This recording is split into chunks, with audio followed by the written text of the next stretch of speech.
Hello students, today we will read about history chapter 3 effect of British rule on Indian population। हमने first video में अंग्रेजी शासन का भारतीय जनजीवन पर क्या प्रभाव पड़ा, इसके अंतर्गत अंग्रेजों की कृषि नीति एग्रीकल्चर पॉलिसी ऑफ ब्रिटिशर्स ये पढ़ा था and permanent settlement, then ryotwari व्यवस्था महलवाड़ी व्यवस्था एंड छत्तीसगढ़ में लगान व्यवस्था means revenue collection in Chhattisgarh ये पढ़ा था।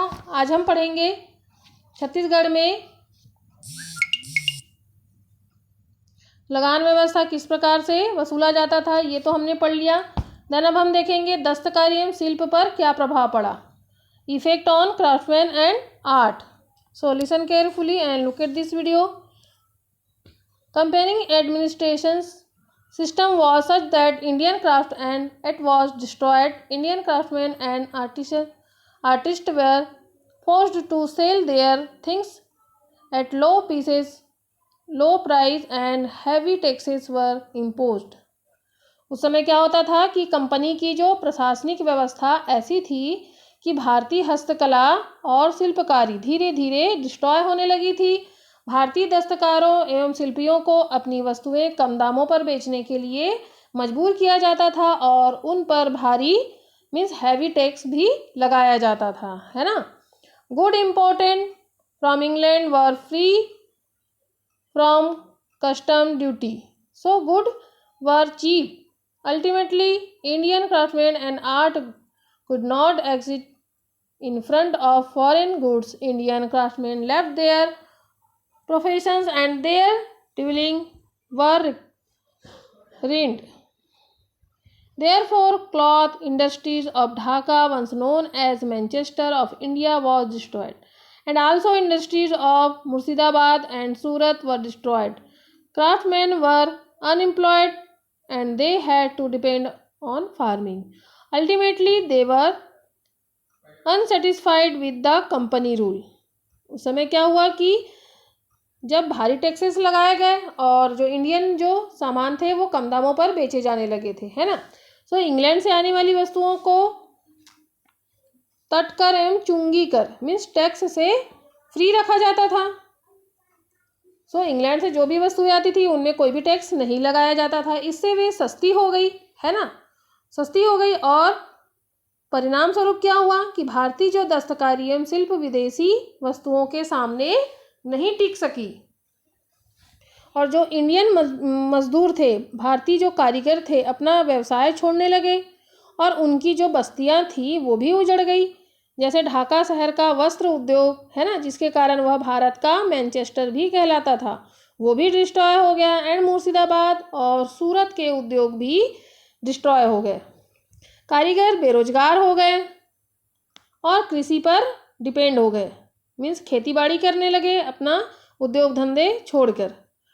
फलतः कंपनी शासन के प्रति उनमें असंतोष पनपने लगा। So is this clear. Then अब देखते हैं effect on people living in forest. वनों में रहने वाले मीन्स जंगलों में रहने वाले लोगों पर भी, उनके जीवन पर भी ब्रिटिश शासन का क्या इफेक्ट पड़ा। During English rule in India, new mills and factories was established which was based on the raw material from the forest. उस समय क्या होता था कि जो अंग्रेजी शासन के दौरान भारत में वनोपज पर आधारित मीन्स जो जंगलों से मिलने वाली चीज़ें, है ना, उन पर जो आधारित जंगलों पर जो डिपेंड रहते थे, नई नई मिलों व कारखानों की स्थापना हुई और भारत के जंगलों में पाए जाने वाले मजबूत लकड़ियों का उपयोग रेल की पटरियां बिछाने के लिए भी किया जाता था और साथ ही इंग्लैंड की मिलों के लिए भी लकड़ियां भेजी जाती थी। इससे वनों की जो कटाई में तेजी आ गई और जंगलों में रहने वाले जनजाति जो झूम खेती करते थे उन्हें पेड़ काटने आदि पर रोक लगा दी गई। झूम खेती क्या होता है आप लोग तो जानते ही होंगे।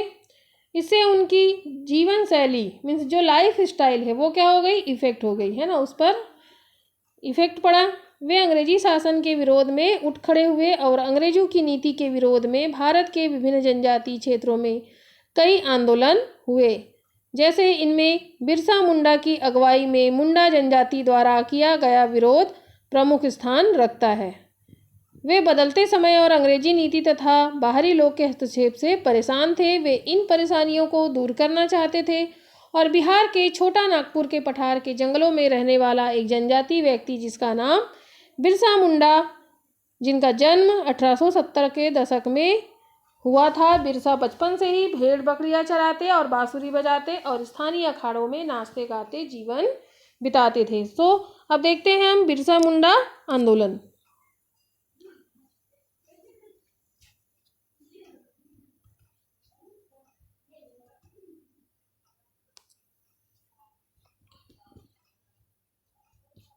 When revolt began to spread, the English decided to take strict action. 1895, they arrested Birsa and sentenced him imprisonment of 2 years.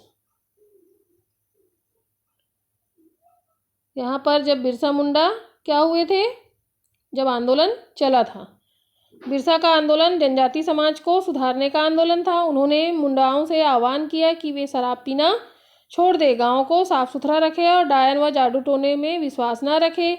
यहाँ ध्यान देने वाली बात यह है कि बिरसा ने मिशनरियों और हिंदू जमींदारों का भी लगातार विरोध किया। वह उन्हें बाहर का मानते थे जो मुंडा जीवन शैली को नष्ट कर रहे थे। अंग्रेजों को बिरसा आंदोलन के राजनीतिक उद्देश्यों में बहुत अधिक परेशानी हुई। यह आंदोलन मिशनरियों, महाजनों, हिंदू भूस्वामियों और सरकार को बाहर निकालकर बिरसा के नेतृत्व में मुंडा राज स्थापित करना चाहते थे। यह आंदोलन इन्हीं ताकतों को मुंडाओं की समस्याओं व कष्टों का प्रमुख कारण मानता था और अंग्रेजों की कूटनीतियां उनकी परंपरागत भूमि व्यवस्था को नष्ट कर रही थी। हिंदू भूस्वामी और महाजन उनकी जमीन को छीनते जा रहे थे और मिशनरी उनकी परंपरागत संस्कृति की आलोचना करते थे। तब क्या हुआ था, जब आंदोलन फैलने लगा तो अंग्रेजों ने कठिन कार्रवाई का फैसला लिया। देन 1895 में बिरसा को अरेस्ट कर लिया गया और दंगे फसाद के आरोप में 2 साल की सजा भी हो गई। After he was released in 1897, Birsa went from village and village to gain the confidence of his people through traditional symbol and language. समय क्या हुआ कि सन 1897 में जेल से छूटने के बाद बिरसा समर्थन जुटाने गांव-गांव घूमने लगे। उन्होंने लोगों को उकसाने के लिए परंपरागत प्रतीकों, है ना, जो चिन्ह थे और भाषा का इस्तेमाल किया। सन 1900 में बिरसा की मृत्यु हो गई और आंदोलन धीमा पड़ गया। यह आंदोलन 2 मायनों में महत्वपूर्ण था। पहला, इसने औपनिवेशिक सरकार को ऐसे नियम लागू करने के लिए मजबूर कर दिया जिनके जरिए दीकू लोग आदिवासियों की जमीन पर आसानी से कब्जा न कर सके। और दूसरा, सेकेंडली क्या था, इसने एक बार फिर जता दिया कि अन्याय का विरोध करने और औपनिवेशिक शासन के विरुद्ध अपने गुस्से को अभिव्यक्त करने में जनजाति समक्ष है। उन्होंने अपने खास अंदाज में अपनी खास रस्मों और संघर्ष के प्रतीकों के जरिए इस काम को अंजाम दिया। छत्तीसगढ़ के प्रमुख आदिवासी विद्रोह क्या है, अब हम देखते हैं। The major tribal revolt of Chhattisgarh.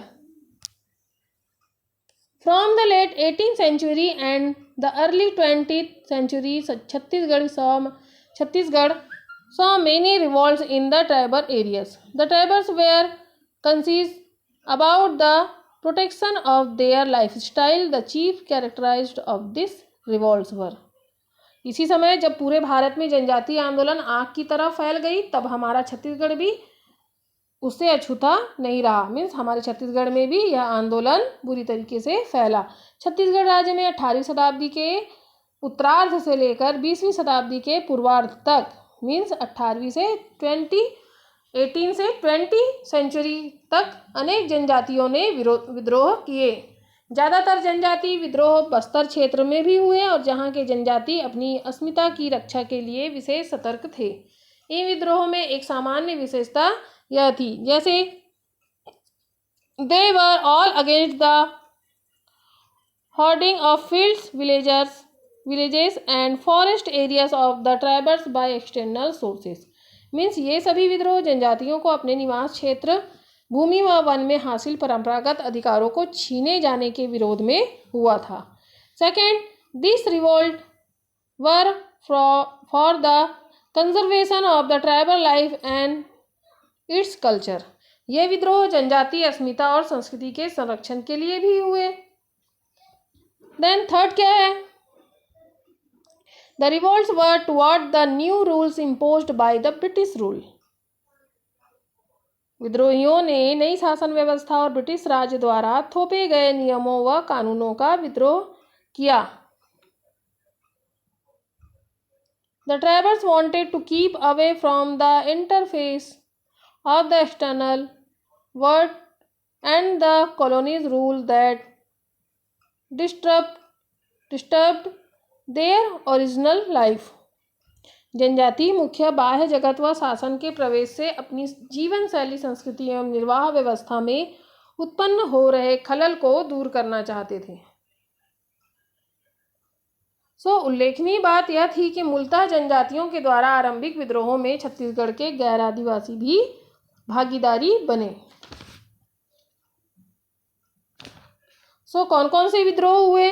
प्रमुख विद्रोह कौन कौन से हैं? The major revolt, the Halba revolt 1774-79। इस विद्रोह का प्रारंभ कब हुआ था? 1774 में अजमेर सिंह द्वारा हुआ, जो डोंगर में बस्तर के राजा से मुक्त एवं स्वतंत्र राज्य की स्थापना करना चाहते थे। उन्हें हल्बा जनजातियों व सैनिकों का समर्थन प्राप्त था। इसका अत्यंत क्रूरता से दमन किया गया और नरसंहार बहुव्यापक था। केवल एक हल्बा विद्रोही अपनी जान बचा सका। इस विद्रोह के फलस्वरूप बस्तर मराठों को उस क्षेत्र में प्रवेश का अवसर मिला जिसका स्थान बाद में ब्रिटिशों ने ले लिया।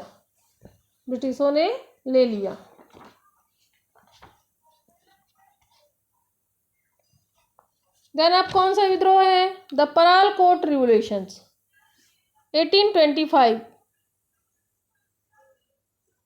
परालकोट विद्रोह मराठा और ब्रिटिश सेनाओं के प्रवेश के विद्रोह में हुआ था और इस विद्रोह का नेतृत्व गेंद सिंह ने किया था। थर्ड है Tarapur revolt 1842-54।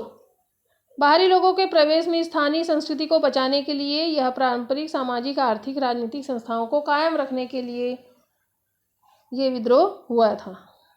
Then Maria revolt 1842-63। इस विद्रोह का मुख्य कारण सरकारी नीतियों द्वारा जनजातीय आस्थाओं को चोट पहुंचाना था। जैसे नरबली प्रथा के समर्थन में माड़िया जनजाति का यह विद्रोह लगभग 20 वर्षों तक के चला। नेक्स्ट रिवोल्ट है the revolt of 1857। In the revolt of 1857 the king of the south Bastar bravely faced the British soldier. कौन था?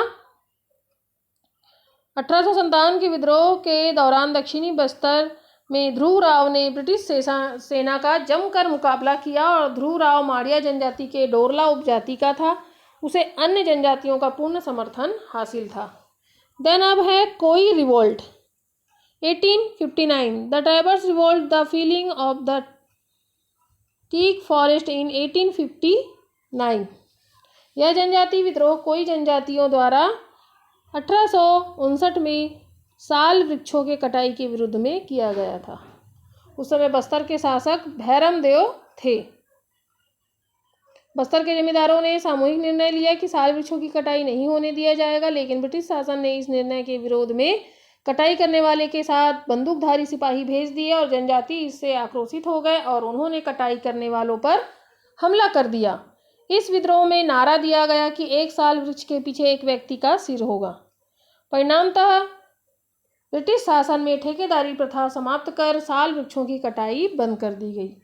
देन अब है मुड़िया रिवोल्ट 1876। इन 1867 गोपीनाथ कापरदास, है ना, गोपीनाथ कापरदास बस्तर राज्य के दीवान नियुक्त हुए और उन्होंने जनजातियों का बड़े पैमाने पर शोषण आरंभ किया। उनका विरोध करने के लिए विभिन्न परगनों के जनजाति एकजुट हो गए और राजा के दीवान की बर्खास्तगी की अपील की, किंतु यह मांग पूरी न होने के कारण उन्होंने 1876 में जगदलपुर का घेराव कर लिया और राजा को किसी तरह अंग्रेज सेना के संकट से बचाया। उड़ीसा में तैनात ब्रिटिश सेना ने इस विद्रोह को दबाने की राजा की सहायता की। देन अब है भूमकाल revolt 1910। In 1910 the Bhumkal revolt was the most extensive revolt that took 46 out of 84। 1910 में हुआ भूमकाल विद्रोह बस्तर का सबसे महत्वपूर्ण व्यापक विद्रोह था। इसने बस्तर में 84 में से 46 परगने को अपने चपेट में ले लिया था। इस विद्रोह के प्रमुख कारण कौन कौन से, जैसे जनजातीय वनों पर अपने पारंपरिक अधिकारों व भूमि एवं अन्य प्राकृतिक संसाधनों के मुक्त उपयोग के लिए अधिकार के लिए संघर्ष कर रहे थे, और नवीन शिक्षा पद्धति व स्कूलों को सांस्कृतिक आक्रमण के रूप में, और पुलिस ने अत्याचार ने भूमकाल विद्रोह को संगठित करने में एक और भूमिका निभाई। सरकार को भी अपनी नीति निर्माण में इनकी मांगों को ध्यान में रखना पड़ा।